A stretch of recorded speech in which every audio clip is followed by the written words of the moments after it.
Hello students, SB একাডেমির YouTube চ্যানেলে তোমাদের সবাইকে স্বাগত জানাই। আমি সুদেশনা বিশ্বাস, এসবি একাডেমির ভূগোল শিক্ষিকা।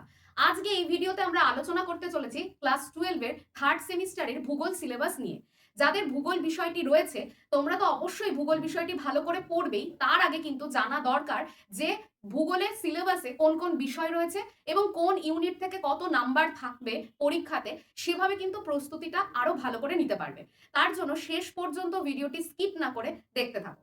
দেখো, সবার প্রথমে যদি আমরা খেয়াল করি, দেখবো যে ভূগোলের যে মূল ইউনিট যেটা, সেখানে তিনটে ভাগ আছে। একটা প্রাকৃতিক ভূগোল, একটা মানবীয় ভূগোল এবং আরেকটা হচ্ছে ভারতের ভূগোল, যেরকম প্রত্যেকটা সেমিস্টারে থাকে। তার মানে প্রাকৃতিক ভূগোল থেকে আমাদের এই থার্ড সেমিস্টারের পরীক্ষায় পড়তে হবে 15 নাম্বার। অর্থাৎ সব থেকে গুরুত্বপূর্ণ ইউনিট হচ্ছে এই প্রাকৃতিক ভূগোলের ইউনিটটা। এর মধ্যে কি কি সাব ইউনিট রয়েছে চলো আমরা দেখে নিই। এখানে সবার প্রথমেই রয়েছে, দেখো প্রথম যে ইউনিটটা, সেখানে রয়েছে ভূগাঠনিক প্রক্রিয়া, অর্থাৎ জিও টেকটনিক রয়েছে কিন্তু এখানে। এবং এখানে একটি বিশেষ মতবাদ আছে, সেটা হচ্ছে ওয়েগনারের মহী সঞ্চরণ মতবাদ। বেশ গুরুত্বপূর্ণ একটা মতবাদ। পৃথিবী সৃষ্টির সময় থেকে আমরা দেখেছিলাম যে সমস্ত মহাদেশগুলো একসাথে অবস্থান করতো, যাকে বলা হয় প্যানজিয়া। এবং প্যানজিয়ার চারপাশে সমস্ত মহাসাগর থাকতো, যেটাকে প্যান্থালাসা বলা হতো। এই যে প্যানজিয়া এবং প্যান্থালাসা, এদের ভাঙন, এবং বর্তমানে আমরা দেখতে পাই 7টা মহাদেশ কিন্তু আলাদা এবং মহাসাগরগুলোও আলাদা। এই যে বিষয়টা, এটাকে কিন্তু আলফ্রেড ওয়েগনার প্রমাণ সহকারে আমাদের সামনে উপস্থাপন করেছেন। সেই মতবাদটা এবং তার প্রমাণ, তার সমালোচনা, এগুলো কিন্তু তোমাদেরকে পড়তে হবে। দ্বিতীয় ইউনিটে দেখো কি রয়েছে, ভূমিরূপ গঠনকারী প্রক্রিয়া রয়েছে। অর্থাৎ মাটির ওপরে অবস্থিত যত ভূমিরূপ রয়েছে, সেগুলো কি কি ভাবে বা কোন কোন শক্তির দ্বারা সৃষ্টি হয়, সেটা পড়তে হবে। একদম প্রথমে দেখো, একটা কনসেপ্ট রয়েছে ভূমিরূপ গঠনকারী প্রক্রিয়া। তার মধ্যে যেহেতু ভূপৃষ্ঠের বাইরের অংশ নিয়ে আমরা আলোচনা করব, সেই জন্য এখানে আমাদের বহির্জাত প্রক্রিয়াকে নিয়ে আলোচনা করতে হবে। তারপর দেখো রয়েছে পুঞ্জিত ক্ষয় বা মাস ওয়াস্টিং, মানে উঁচু পার্বত্য অঞ্চল থেকে কিন্তু শিলাখণ্ড অভিকর্ষের টানে নিচে নেমে আসে বা পতিত হয়, এই বিষয়টা নিয়ে বা মাস ওয়াস্টিং বা পুঞ্জিত ক্ষয় নিয়ে পড়তে হবে। তারপর দেখো রয়েছে হৈমবাহিক ভূমিরূপ, মানে হিমবাহের ফলে সৃষ্ট যে ভূমিরূপ, অর্থাৎ গ্ল্যাসিয়াল যে ল্যান্ডফর্ম গুলো, সেগুলো পড়তে হবে। তারপর দেখো রয়েছে ভৌম জলের কাজ, অর্থাৎ মাটির নিচে থাকা যে জল, তার ফলেও কিন্তু বেশ কিছু ভূমিরূপ তৈরি হয়, ক্ষয়জাত এবং সঞ্চয়জাত, সেগুলো সম্পর্কে পড়তে হবে। অর্থাৎ কাস্ট ভূমিরূপ সম্পর্কে কিন্তু এখানে তোমাদেরকে পড়তে হচ্ছে। তারপর দেখো তৃতীয় যে ইউনিটটি, সেখানে যেটা পড়তে হবে সেটা হচ্ছে জলবায়ু সম্পর্কে পড়তে হবে। জলবায়ুর মধ্যে কি কি রয়েছে দেখো, বায়ুমণ্ডলের জল সম্পর্কে পড়তে হবে, ঘনীভবন পদ্ধতি সম্পর্কে পড়তে হবে, তার যে বিভিন্ন রূপ রয়েছে, অর্থাৎ মেঘ সম্পর্কে পড়তে হবে, এগুলো কিন্তু পড়তে হচ্ছে। অধঃক্ষেপণের বিভিন্ন রূপ, যেমন বৃষ্টিপাত, তুষারপাত, এগুলো সম্পর্কেও তোমাদেরকে কিন্তু ডিটেলসে এই জলবায়ুর চ্যাপ্টারে পড়তে হবে।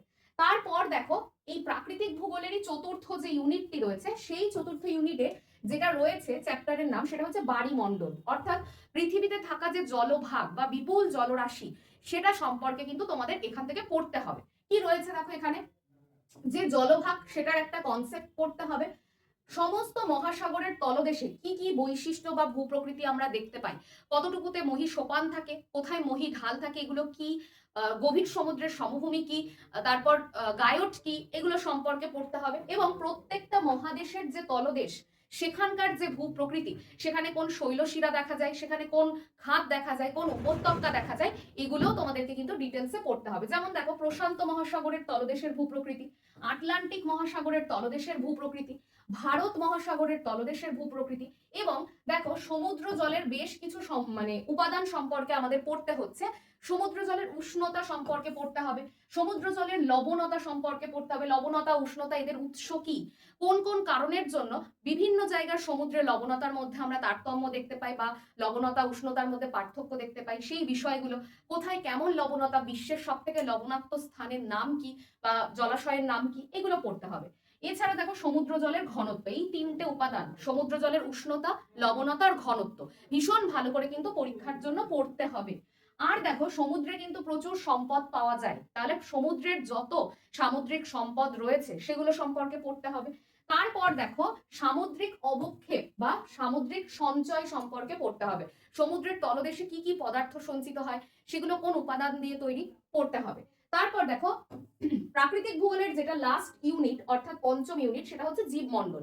এটা যথেষ্ট একটা সহজ ইউনিট। এখানে কি কি রয়েছে? জীবমণ্ডল বা বায়োস্ফিয়ার সম্পর্কে পড়ছো, বাস্তুতন্ত্র সম্পর্কে বা ইকোসিস্টেম সম্পর্কে পড়ছো, বাস্তুতন্ত্রের উপাদান থেকে শুরু করে সমস্তটাই এখানে পড়তে হবে, বাস্তুবিদ্যা পড়তে হবে, পুষ্টি স্তর বা ট্রপিক লেভেল সম্পর্কে পড়তে হবে, প্রথম স্তর যেখানে উৎপাদকরা থাকে, দ্বিতীয় স্তর, তৃতীয় স্তর, চতুর্থ স্তর যেখানে খাদক শ্রেণীরা থাকে, এগুলো পড়ছো।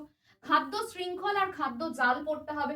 এই যে প্রত্যেকটা জীব একে আমরা আরেকজনের উপর নির্ভরশীল, মানে উৎপাদকরা খাদ্য উৎপাদন করছে, তাদেরকে খাদ্য হিসেবে গ্রহণ করছে প্রথম শ্রেণীর খাদক, প্রথম শ্রেণীর খাদকদের খাচ্ছে দ্বিতীয় শ্রেণী, দ্বিতীয় শ্রেণীর খাদকদের খাচ্ছে তৃতীয়। এইভাবে যে খাদ্য শৃঙ্খল গুলো গড়ে উঠছে এবং একাধিক খাদ্য শৃঙ্খলের ফলে খাদ্য জাল গড়ে উঠছে, এটাও কিন্তু তোমাদেরকে পড়তে হবে। তারপর দেখো মানবীয় ভূগোল থেকে মাত্র দুটো ইউনিট সাব ইউনিট রয়েছে। এই যে মানবীয় ভূগোল তার মধ্যে প্রথম যে সাব ইউনিটটা সেটা হচ্ছে জনসংখ্যা।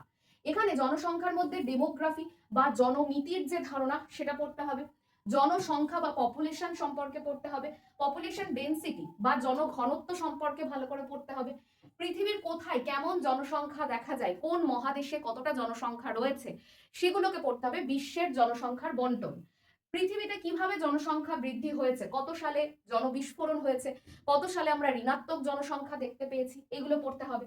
তারপর দেখো জন্ম হার, মৃত্যু হার, পরিব্রাজন মানে একটা স্থান থেকে আরেকটা স্থানে যাওয়া বিশেষ কোনো উদ্দেশ্যে, সেটা সামাজিক হতে পারে, রাজনৈতিক হতে পারে, বৈবাহিক কারণের জন্য হতে পারে, কর্মক্ষেত্রের জন্য বা কাজের জন্য হতে পারে, শিক্ষার জন্য হতে পারে, এগুলো পড়তে হবে। পরিব্রাজন তার কি প্রভাব আছে, কত রকমের পরিব্রাজন হয়। তারপর দেখো বয়স লিঙ্গ অনুপাত সম্পর্কে পড়তে হবে। তারপর দেখো বয়স লিঙ্গ পিরামিড সম্পর্কে পড়তে হবে। এগুলো পড়ার পর দেখো দ্বিতীয় যে ইউনিটটা রয়েছে সেটা হচ্ছে জনবসতি সম্পর্কে পড়তে হচ্ছে। দেখো জনবসতি কিন্তু মূলত দুই প্রকার, সেটা হচ্ছে গ্রামীণ জনবসতি আর পৌর জনবসতি। তাহলে জনবসতি কি, কেন হঠাৎ করে মানুষের বসবাসের জায়গার প্রয়োজন হলো, নিরাপদে থাকার জন্য এবং বিভিন্ন প্রাকৃতিক দুর্যোগ থেকে রক্ষা পাওয়ার জন্য প্রয়োজন হলো, সেগুলোর মধ্যে কি কি ভাগ, কোথায় কেমন জনসংখ্যা আমরা দেখতে পাই, সেগুলো পড়বো আমরা। দেখো গ্রামীণ জনবসতি, গ্রামীণ জনবসতির যে প্রকারগুলো রয়েছে তিনটে প্রকার আছে, গোষ্ঠীবদ্ধ, বিক্ষিপ্ত এবং রৈখিক জনবসতি। গ্রামীণ বসতির যে নকশাগুলো সেগুলো পড়তে হবে, অর্থাৎ আমরা এখানে দেখতে পাবো আয়তকার বসতি, বৃত্তাকার বসতি, বর্গাকার বসতি, দাবার ছক আকৃতির বসতি, এগুলো দেখবে। তারপর দেখো পৌর যে বসতি সেটাও পড়তে হবে, পৌর বসতির যে প্রকার ভেদটা রয়েছে, সেই আরবান সেটেলমেন্টের যে প্রকারভেদগুলো সেগুলো পড়তে হবে, অর্থাৎ প্রথমে শহর, তারপর নগর, মহানগর, অতি মহানগর, পৌরপুঞ্জ, এগুলো সম্পর্কে কিন্তু এখানে পড়তে হচ্ছে।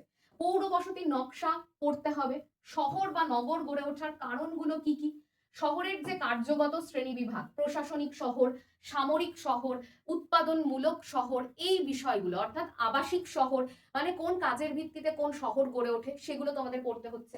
গ্রামীণ এবং পৌর বসতির সমস্যাগুলো বর্তমানে কি কি সেগুলোও কিন্তু এখানে পড়তে হচ্ছে। এরপরে আমরা দেখব যে লাস্ট যেটা মেন ইউনিট সেটা হচ্ছে ভারতের ভূগোল। এই ভারতের ভূগোল এই যে জায়গাটা, এখান থেকে তোমাদের কিন্তু আরেকটা বিষয় বলে দিই, মানবীয় ভূগোলের যে মূল তত্ত্ব এখান থেকে পরীক্ষায় আসবে কিন্তু কত নাম্বার, 10 নাম্বার। আর প্রাকৃতিক ভূগোল থেকে তোমাদের পরীক্ষাতে আসছে কিন্তু এখানে 15টা নাম্বার। সব থেকে কিন্তু ইম্পর্টেন্ট হচ্ছে এই প্রাকৃতিক ভূগোল, কারণ এটা ভালো করে পড়তেই হবে। এখান থেকে থাকছে 15টা নাম্বার। আর এছাড়া অন্যান্য যে দুটো ইউনিট রয়েছে সেখান থেকে থাকবে কিন্তু 10 করে, মানবীয় ভূগোলেও 10, আবার ভারতীয় ভূগোলেও কিন্তু 10। ভারতের ভূগোলে 6টা মোট ইউনিট রয়েছে, সাব ইউনিট রয়েছে। কি কি দেখো, প্রথমেই রয়েছে ভারতের জনসংখ্যা, তার মানে আগের যে জনসংখ্যার চ্যাপ্টার ছিল সেখানে আমরা পুরো বিশ্বের রেসপেক্টে জনসংখ্যা পড়বো, এই যে চ্যাপ্টারটা এখানে কিন্তু আমরা ভারতের জনসংখ্যা পড়বো, জনসংখ্যার বন্টন, জনঘনত্ব, জনসংখ্যা বৃদ্ধি, জনসংখ্যার যে গঠন, এগুলো সব পড়তে হবে। তারপর দেখো দ্বিতীয় যে ইউনিট সেটা হচ্ছে জল সম্পদের চ্যাপ্টার, এবং সেটা ভারতের ভারতের যে জল সম্পদের পরিমাণ সেটা সম্পর্কে পড়বো, ভারতে কি কি জল সংরক্ষণ ব্যবস্থা রয়েছে সেগুলো পড়বো, অববাহিকাকে কিভাবে আমরা ম্যানেজমেন্ট করব বা রিভার বেসিন কি করে ম্যানেজমেন্ট করব, বৃষ্টির যে জল সেটাকে কি কি পদ্ধতিতে সংরক্ষণ করা যায়, গ্রামাঞ্চলের আলাদা পদ্ধতি, শহরের আলাদা পদ্ধতি। তারপর দেখো কৃষি কাজ, তার জন্য কি দরকার, প্রচুর জলসেচ দরকার, সেখানে আমরা কোন কোন পদ্ধতি ব্যবহার করতে পারি। তারপর দেখো জল সম্পদের স্থিতিশীল ব্যবহার, অর্থাৎ এখানে জল সম্পদটাকে অতিরিক্ত অপচয় না করে সেটাকে যদি আমরা অল্প অল্প করে ব্যবহার করি প্রয়োজন মতো এবং ভবিষ্যৎ প্রজন্মের জন্য যদি আমরা সংরক্ষণ করে রাখি, সেটা কিন্তু অনেক বেশি আমাদের সুবিধাজনক। এই বিষয়টাও কিন্তু এখানে পড়তে হবে। তৃতীয় ইউনিটে দেখো খনিজ এবং শক্তি সম্পদ আছে, অবশ্যই সেটা ভারতের খনিজ সম্পদ সম্পর্কে পড়তে হবে। তার মধ্যে বেশ কটা উল্লেখও করা আছে, যেমন আকরিক লোহা, ম্যাঙ্গানিজ, অ্যালুমিনিয়াম, তামা, অভ্র। এই খনিজগুলো সম্পর্কে ভারতের কোথায় পাওয়া যায়, কোথায় বৃহত্তম খনি আছে, এগুলো পড়বো। ভারতের শক্তি সম্পদ পড়তে হবে, কয়লা, খনিজ তেল, প্রাকৃতিক যে গ্যাস রয়েছে সেটা পড়তে হবে। তারপর দেখো পারমাণবিক যে খনিজগুলো ভারতে রয়েছে, uranium, thorium, beryllium, lithium, zirconium, পারমাণবিক শক্তি পড়তে হবে আমাদের। এবং তার সাথে দেখো কিছু অচিরাচরিত শক্তি, যেমন সৌরশক্তি, বায়ু শক্তি, জোয়ার ভাটা শক্তি, ভূতাপ শক্তি, জৈব গ্যাস শক্তি, সমুদ্রের তাপীয় শক্তি, এগুলো সব কিন্তু অচিরাচরিত শক্তি। তার মানে আমাদেরকে এখান থেকে কিন্তু কিছু চিরাচরিত শক্তি পড়তে হচ্ছে, অর্থাৎ চিরাচরিত মানে যেগুলো প্রাচীন কাল থেকে আমরা ব্যবহার করে আসছি এবং যার ফলে আমাদের পরিবেশ কিন্তু দূষিত হয়। এবং এখানে কিন্তু কয়লা, খনিজ তেল, প্রাকৃতিক গ্যাস এগুলোকে ব্যবহার করেই মূলত শক্তি উৎপাদন হয়। যদিও ব্যতিক্রম একটা আছে, সেটা হচ্ছে জলবিদ্যুৎ, কিন্তু জলবিদ্যুৎ এখানে নেই, মানে পড়তে হচ্ছে না আমাদের এই সিলেবাসে। সেই জন্য এখান থেকে তাপবিদ্যুৎ এবং পারমাণবিক বিদ্যুৎ পড়তে হচ্ছে চিরাচরিত থেকে, আর অচিরাচরিত থেকে সবই পড়তে হবে, সৌরশক্তি, বায়ু শক্তি, জোয়ার ভাটা শক্তি থেকে শুরু করে ভূতাপ শক্তি সব। তারপর দেখো পরের যে ইউনিটটা রয়েছে চতুর্থ ইউনিট, এখানে ভারতের কৃষিকাজ সম্পর্কে বলা আছে। ভারতের কৃষিকাজে দেখো ভারতের কৃষিকাজের যে বৈশিষ্ট্য সেগুলো পড়তে হবে, কারণ আমাদের ভারতে কিন্তু কৃষিকাজটাই হচ্ছে মানুষের প্রধান জীবিকা। তাহলে এখানকার কৃষিকাজ কিন্তু বাণিজ্যের জন্য হয় না, এখানকার কৃষিকাজ জীবিকার জন্য, জীবিকা নির্বাহের জন্য হয়। অর্থাৎ জীবিকা সত্তা ভিত্তিক কৃষি কিন্তু এখানে সব থেকে বেশি প্রচলিত। আর সমস্ত বৈশিষ্ট্যগুলো পড়ছো। ভারতের অর্থনীতিতে কৃষির যে গুরুত্বগুলো রয়েছে সেটাও দেখতে হচ্ছে।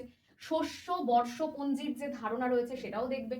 শস্যাবর্তন, অর্থাৎ প্রত্যেকটা বছর আর কি বিভিন্ন ফসল যদি লাগিয়ে আমরা জমিতে চাষ করতে পারি, তাতে জমির উর্বরতাও কমবে না, আবার বিভিন্ন রকম ফসল আমরা উৎপাদন করতে পারবো। শস্য সমন্বয় সম্পর্কে পড়তে হবে। তারপর দেখো শস্য প্রগাঢ়তা পড়তে হবে, সবুজ বিপ্লব, শ্বেত বিপ্লব, নীল বিপ্লব পড়তে হবে। ফসলের যত শ্রেণী বিভাগ রয়েছে তার মধ্যে কিছু অর্থকরী ফসল পড়তে হবে। সেখানে কি কি রয়েছে, পাট আছে, কার্পাস আছে, আখ আছে, তারপর চা আছে। অর্থকরী শস্য মানে তোমরা প্রত্যেকেই জানো যে শস্যগুলো আমরা বাজারে বিক্রি করে অর্থ উপার্জন করি সেগুলোকেই অর্থকরী শস্য বলা হয়। তাহলে এটা দেখবে ভালো করে। তারপর দেখো পঞ্চম যে ইউনিট, সেখান থেকে আমাদের পরিবহন ও যোগাযোগ পড়তে হবে। পরিবহনের মধ্যে ভারতের পরিবহনটাকেই পড়তে হবে। মূলত কি কি রয়েছে দেখো, ভারতের যত সড়ক পথ আছে সেগুলো সম্পর্কে, রেলপথ, জলপথ, আকাশপথ বা বায়ুপথ, তারপর দেখো রজ্জুপথ, নলপথ, ভূগর্ভস্থ রেল, যোগাযোগ, ব্যক্তিগত যোগাযোগ, আর কি গণযোগাযোগ। তাহলে এগুলো সবই কিন্তু পড়তে হচ্ছে। ষষ্ঠ ইউনিট থেকে দেখো পড়তে হচ্ছে বাণিজ্য এবং অর্থনীতি। ভারতের যে বাণিজ্যগুলো রয়েছে, অন্তর্দেশীয় বাণিজ্য মানে ভারতের মধ্যে, এবং আন্তর্জাতিক বাণিজ্য মানে ভারত থেকে কিছু জিনিস বিদেশে যাচ্ছে, সেগুলো সম্পর্কেও কিন্তু এখানে পড়তে হবে। আর সেখানে দেখো ওয়ার্ল্ড ট্রেড অর্গানাইজেশন অর্থাৎ WTO অর্থাৎ বিশ্ব বাণিজ্য সংস্থা, তার কি ভূমিকা রয়েছে ভারতের বাণিজ্য এবং অর্থনীতিতে, সেটাও কিন্তু পড়তে হবে। তাহলে এই হচ্ছে আমাদের থার্ড সেমিস্টারের কিন্তু সিলেবাস, 12-এর থার্ড সেমিস্টারের সিলেবাসটা অবশ্যই ভালো করে দেখবে। প্রাকৃতিক ভূগোলের উপর সব থেকে বেশি জোর দেবে, কারণ সেখান থেকেই 15টা নাম্বার থাকবে। আর বাকি দুটো ইউনিট থেকে কিন্তু মানবীয় ভূগোল থেকে 10 আর ভারতের ভূগোল থেকে 10। এই হচ্ছে তোমাদের থার্ড সেমিস্টারের ভূগোলের সিলেবাস। আশা করছি ভিডিওটি তোমাদের প্রত্যেকের খুব কাজে লাগবে। আর এরকমই আরো ভিডিও এবং এছাড়াও প্রত্যেকটা ক্লাস পেতে এসবি একাডেমির ইউটিউব চ্যানেলটিকে অবশ্যই সাবস্ক্রাইব করে আমাদের পাশে থাকতে হবে, কারণ এখানে সমস্ত টিচাররা কিন্তু বিষয়ভিত্তিক বিভিন্ন রকমের কিন্তু ভিডিও দিয়ে থাকেন, যেগুলো থার্ড সেমিস্টারের পরীক্ষার জন্য খুবই হেল্পফুল হবে। তার জন্য প্রত্যেকে চ্যানেলটিকে সাবস্ক্রাইব করবে এবং ভিডিও ভালো লাগলে লাইক এবং শেয়ার করবে। দেখা হচ্ছে পরবর্তী ক্লাসে। সবাই ভালো থেকো এবং সুস্থ থেকো। ধন্যবাদ সবাইকে।